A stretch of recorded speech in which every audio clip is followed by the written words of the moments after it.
தூங்கிக் கொண்டிருந்த கணவனின் கழுத்தை நெரித்து கொலை செய்த கொடூர மனைவி. மஞ்சள் காமாலை நோயால் உயிரிழந்ததாக கபட நாடகம். போஸ்ட்மார்ட்டம் அறிக்கையில் வெளிவந்த அதிர்ச்சி தகவல்கள். கணவனை மனைவி கொலை செய்தது ஏன்? கொலைக்கான பின்னணி என்ன?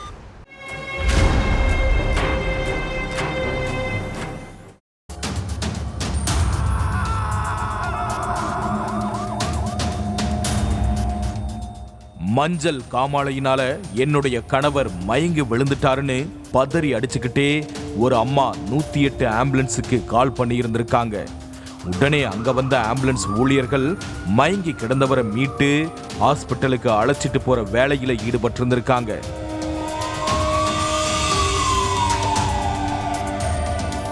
அப்போ பேச்சு மூச்சு இல்லாம இருந்த முத்துக்குமார செக் பண்ண நர்ஸ் ஒருத்தங்க அவரு இறந்து அரை மணி நேரத்துக்கும் மேல ஆகுதுன்னு சொல்லி இருந்திருக்காங்க.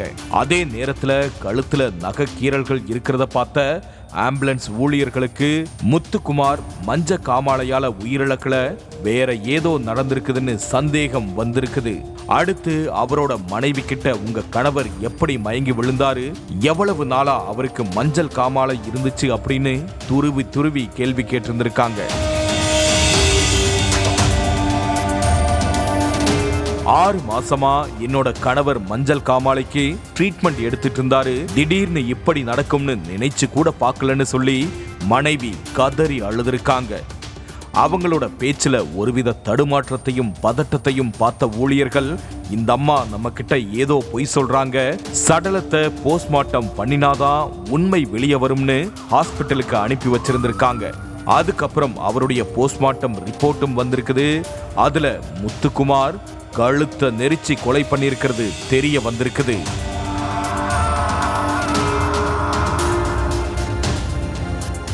இது திட்டமிட்ட கொலைதான் முடிவு பண்ண மருத்துவர்கள் போலீஸுக்கு புகார் தெரிவிச்சிருக்காங்க.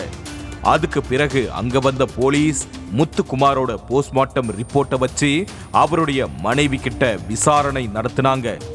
அதுலதான் பல திடுக்கிடும் தகவல்கள்லாம் வெளியே வந்திருக்குது. தென்காசி கடையநல்லூர்ல இருந்த முத்துக்குமார் மரியா ஆரோக்கிய செல்வி தம்பதிக்கு 12 வயசுல ஒரு மகன் இருக்கான். முத்துக்குமார் எந்த வேலை வெட்டிக்கும் போகாம தினமும் மது குடிச்சிட்டு இருந்திருக்காரு. மரியா தான் வேலைக்கு போய் குடும்பத்தை பார்த்துட்டு இருந்திருக்காங்க.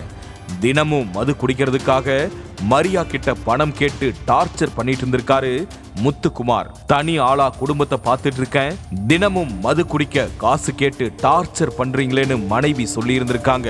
நீங்களும் வேலைக்கு போகல, வேலைக்கு போய் சம்பாதிக்கிற என்கிட்டையும் பணத்தை வாங்கிக்கிட்டா எப்படி குடும்பம் நடத்துறதுன்னு சத்தம் போட்டிருந்திருக்காங்க. ஆனா குடி போதையில மிதந்துகிட்டு இருந்த முத்துக்குமாரோட காதுல மனைவி மரியா சொன்ன எதுவுமே ஏறல. மனைவி வேலைக்கு போய் கொஞ்சம் கொஞ்சமா சேர்த்து வச்சிருந்த நகையையும் வித்து குடிச்சு அழிச்சிருக்காரு முத்துக்குமார். அதனால கடுப்பான மனைவி, நீங்கெல்லாம் மனுஷன் தானா, பசங்களுடைய எதிர்காலத்துக்காக சேர்த்து வச்சிருந்த நகைகளை கூட விடாம வித்து குடிச்சிட்டீங்களேன்னு திட்டி இருக்காங்க. அதையெல்லாம் கண்டுக்காத முத்துக்குமார் அப்படிதான் நகைய வித்து குடிப்பன்னு சொல்லி தினமும் குடிச்சிட்டு வந்து மனைவியையும் பிள்ளைகளையும் அடிச்சு சித்திரவதை செஞ்சிருக்காரு.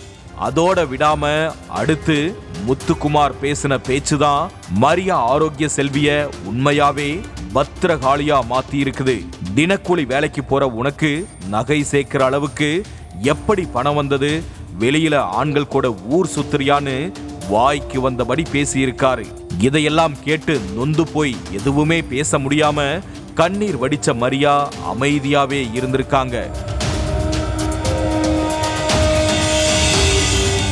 வேலை முடிஞ்சு வீட்டுக்கு வந்தாலே தினமும் இதே டார்ச்சர் தான், நிம்மதியே இல்லைன்னு சொல்லி வீட்டு வாசல்ல உட்கார்ந்து அழுது புலம்பிட்டு இருந்திருக்காங்க மரியா. இதுக்கு மேலையும் இதே மாதிரி இருந்தா சரியா இருக்காது, நீ உயிரோட இருந்தாதானே தினம் தினம் என்ன உயிரோட சாகடிப்பன்னு சொல்லி முத்துக்குமார கொலை பண்ண திட்டம் போட்டிருக்காங்க மரியா. பிப்ரவரி 5ஆம் தேதி ஃபுல் போதையில வீட்டுல படுத்து தூங்கிட்டு இருந்திருக்காரு முத்துக்குமார். அப்போ தன்னோட 12 வயசு மகனோட சேர்ந்து கணவனை கழுத்தை நெரிச்சு துடிக்க துடிக்க கொண்டு இருந்திருக்காங்க மரியா.